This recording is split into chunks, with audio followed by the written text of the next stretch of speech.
नमस्कार YouTube, मेरा नाम है अमी और मैं हूं होस्टिंगर से। आज हम सीखेंगे कि 10 मिनट में अपनी वर्डप्रेस वेबसाइट कैसे बनाई जाती है। और मेरी मानिए ये बिल्कुल मुमकिन है, चाहे आपको कोडिंग या वेब डिज़ाइनिंग का अनुभव हो या ना हो। तो इससे पहले कि हम ट्यूटोरियल शुरू करें, मैं आपको बता दूं कि मैं होस्टिंगर की तरफ से बात कर रहा हूं, एक कंपनी जो फास्ट और अफोर्डेबल वेब होस्टिंग प्रोवाइड करती है।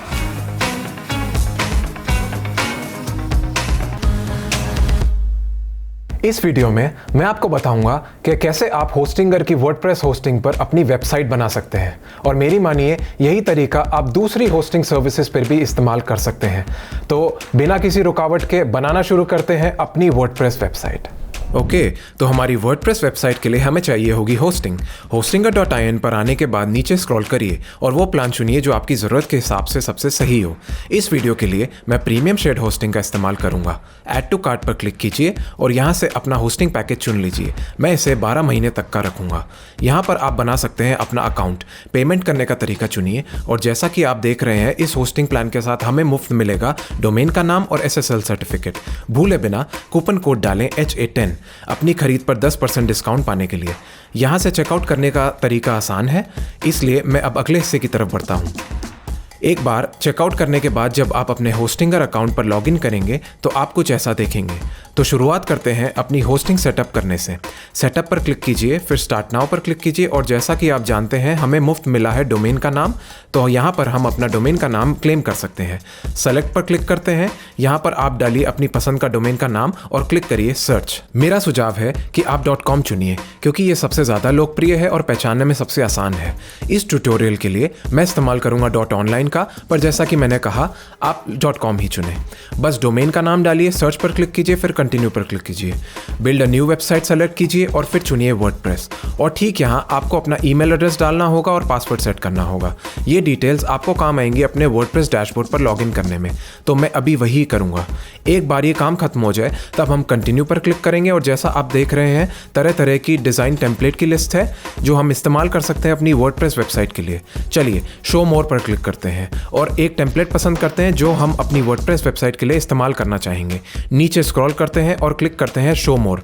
मुझे लगता है मैं ये वाली टेम्पलेट लगाऊंगा, जो अब हम सेलेक्ट पर क्लिक करते हैं। और अगर आप चाहें तो आप इस टेम्पलेट का प्रीव्यू भी कर सकते हैं ये देखने के लिए कि ये बाद में कैसा लगेगा, पर यहाँ मैं बस इतनी टेम्पलेट ही सेलेक्ट कर लूंगा। सेलेक्ट पर क्लिक करते हैं और अब क्लिक करते हैं फिनिश सेटअप पर। इस प्रक्रिया में कुछ मिनटों का समय लग सकता है।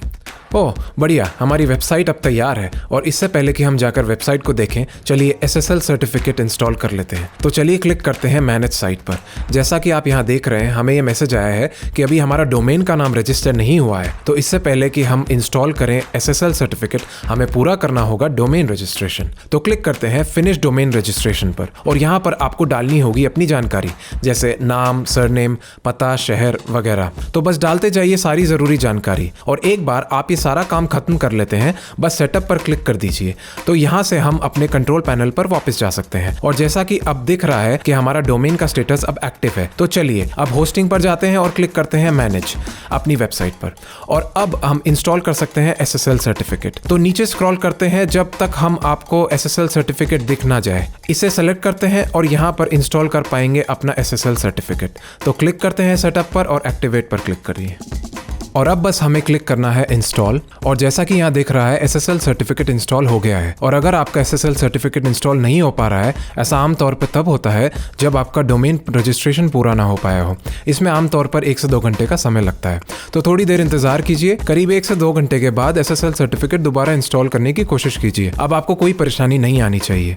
तो हमने सफलतापूर्वक SSL सर्टिफिकेट इंस्टॉल कर लिया है और यहाँ से हम जाके देख सकते हैं अपनी वेबसाइट। वाह, तो देखिए अब ऐसी दिखेगी हमारी वेबसाइट। और ये वाकई बहुत अच्छी लग रही है और इसमें काफी डेमो सामान है जो कि किसी काम का नहीं है हमारी वेबसाइट के लिए अभी, और हम चाहे तो इसे बदल भी सकते हैं। तो सबसे पहले हम अपने वर्डप्रेस डैशबोर्ड पर लॉगिन करना होगा और ये करने के लिए हमको अपने URL पर जाना होगा और WP एडमिन को ऐड करना होगा। एंटर पर क्लिक कीजिए और यहाँ आपको आपकी जानकारी डालनी होगी जो हमने पहले डाली थी। अपनी वर्डप्रेस वेबसाइट पर लॉगिन करने के लिए आप रिमेंबर मी सेलेक्ट कर सकते हैं और फिर लॉगिन पर क्लिक कर सकते हैं। तो सबसे पहली चीज जो हम करना चाहेंगे वो है होम पेज पर जाना। यहाँ पर पर हम जाते हैं, क्लिक करते हैं विजिट साइट पर, और जैसा कि आप ऊपर देख रहे हैं नेविगेशन मेन्यू में हमारे पास अलग अलग पेज हैं, ताकि हम पता लगा सकें कौन कौन से पेज हम रखना चाहेंगे और कौन से पेज हटाना चाहेंगे या फिर नाम बदलना चाहेंगे। तो जैसा कि आप देख रहे हैं हमारे पास एक होम पेज है, मैं उस होम पेज को रखूंगा, और फिर मैं अबाउट मी पेज रखूंगा। मैं बस थोड़ा सा इसको बदल दूंगा, मैं कोर्सेज को रखूंगा और बदल दूंगा गेट फिट पेज को कॉन्टैक्ट अस में, क्योंकि मुझे लगता है कि ये संपर्क करने के लिए है। हाँ बिल्कुल ठीक। तो मैं इस पेज को बदल दूंगा कॉन्टैक्ट अस में, और मैं हटा दूंगा पिछले पेज की सारी पोस्ट, और मुझे लगता है कि मैं जोड़ूंगा एक और पेज जो होगा एक ब्लॉग। यहाँ हमारे पढ़ने वाले देख पाएंगे हमारा ब्लॉग। तो शुरू करते हैं पेज बदलना। चलिए चलते हैं डैशबोर्ड पर। पेजों से जुड़ी सभी सेटिंग्स यहाँ की जाती हैं। चलिए सभी पेज सेलेक्ट करते हैं,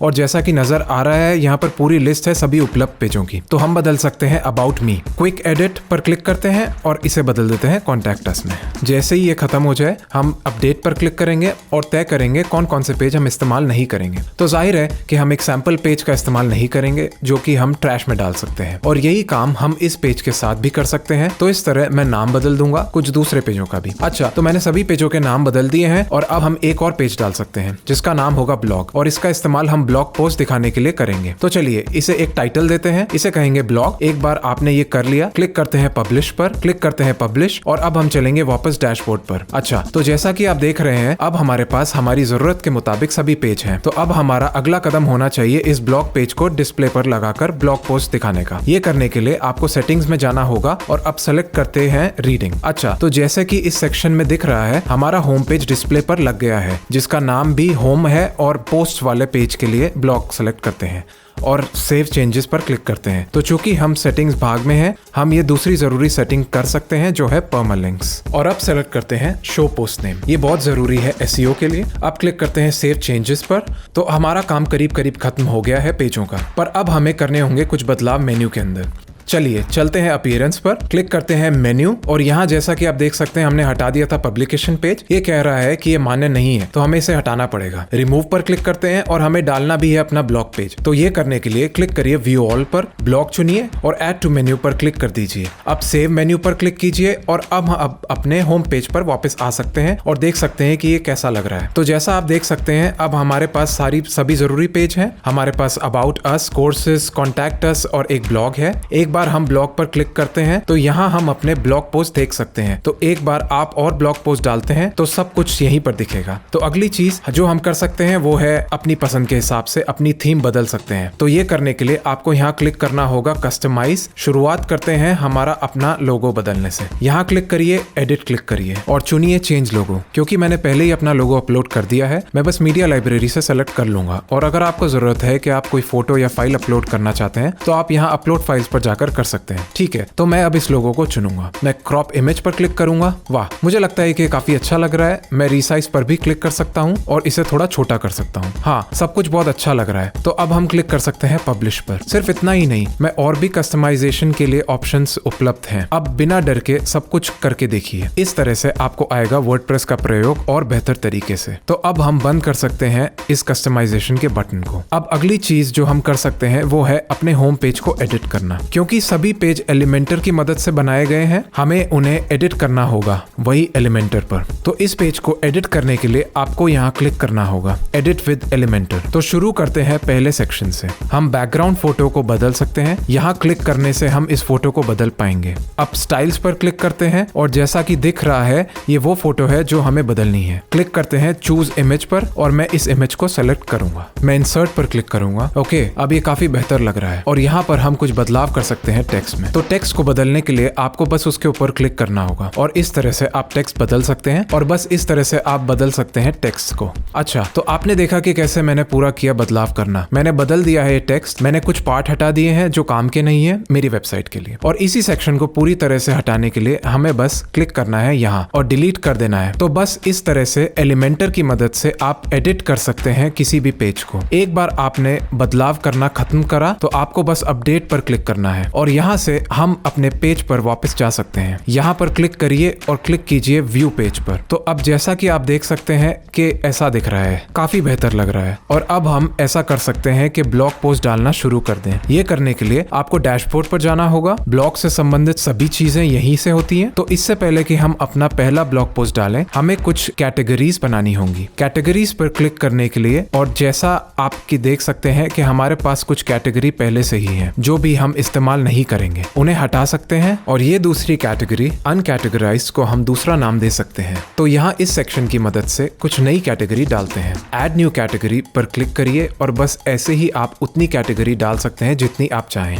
अच्छा, तो क्योंकि हमने कुछ कैटेगरी डाली है, हम एक नया ब्लॉग पोस्ट डाल सकते हैं। क्लिक कीजिए ऐड न्यू पर। अब आपको बस इतना करना है कि अपने पोस्ट को एक हेडलाइन दें और पोस्ट यहाँ लिखें। और अभी मैं वही करने जा रहा हूँ। तो मैंने अभी अपने ब्लॉग पर लिखना खत्म किया है और जैसा कि आप देख सकते हैं ये ऐसा दिखाई देगा। और अगर आपको जरूरत लगे तो आप ब्लॉग में और भी चीजें जैसे फोटो, लिस्ट और भी मिलता जुलता सब कुछ यहीं मिल जाएगा। एक बार आप क्लिक करेंगे इस निशान पर तो आप पाएंगे कि सभी उपलब्ध अंश यहाँ मौजूद है। बस उसे चुनें जिसे आप इस्तेमाल करना चाहते हो और वो ब्लॉग में अपने आप जुड़ जाएगा। तो एक बार आपने खत्म किया ब्लॉग लिखना, अगला काम जो आपको करना है वो है डॉक्यूमेंट सेक्शन में जाना और अपने ब्लॉग पोस्ट के लिए कैटेगरी चुनना। अच्छा, तो मैं चुनूंगा वर्डप्रेस। और चलिए लगाते हैं एक फीचर्ड फोटो। तो क्योंकि मैंने ये फोटो लगाई है अपनी गैलरी में, मैं बस इसे चुनूंगा। और अगर आपको फोटो अपलोड करनी है आप क्लिक कर सकते हैं यहाँ। अच्छा, तो मैं अब फीचर्ड फोटो लगाऊंगा। और एक बार आपने ये कर लिया, आप क्लिक करिए पब्लिश पर और क्लिक करते हैं पब्लिश एक और बार, और बस हो गया, हमने डाल दिया हमारा पहला ब्लॉग पोस्ट। अब क्लिक करके देखते हैं इस पोस्ट को, और जैसा कि यहाँ दिख रहा है ऐसा दिखाई देगा हमारा ब्लॉग पोस्ट। तो बस इस तरह हमारा पहला ब्लॉग पोस्ट तैयार हो गया है। चलिए वेबसाइट के होम पेज पर चलते हैं। तो जैसा कि आपने इस ट्यूटोरियल में देखा, एक प्रोफेशनल वेबसाइट बनाना कोई रॉकेट साइंस नहीं है। ये काम कोई भी कर सकता है और बहुत ही आसान से स्टेप्स में। पर यह बात हमारे वेब डेवलपर से मत कह दीजिएगा। याद रखिए, ये तो बस शुरुआत थी, अभी बहुत कुछ सीखना बाकी है। अगर आप चाहते हैं कि आपकी वेबसाइट घर वालों और दोस्तों से बढ़कर बहुत सारे लोग देख पाएं, तो आप हमारी SEO फॉर बिगिनर्स की प्लेलिस्ट ज़रूर देखें। अगर आज आपने कुछ नया सीखा तो लाइक बटन दबाना ना भूलें। और अगर आप हमारे नए ट्यूटोरियल्स के बारे में जानना चाहते हैं तो हमारे चैनल को सब्सक्राइब ज़रूर कीजिए। आपके सवाल और विचारों का हमारे कमेंट सेक्शन में स्वागत है। ये वीडियो देखने के लिए धन्यवाद। आपकी ऑनलाइन यात्रा शुभ रहे।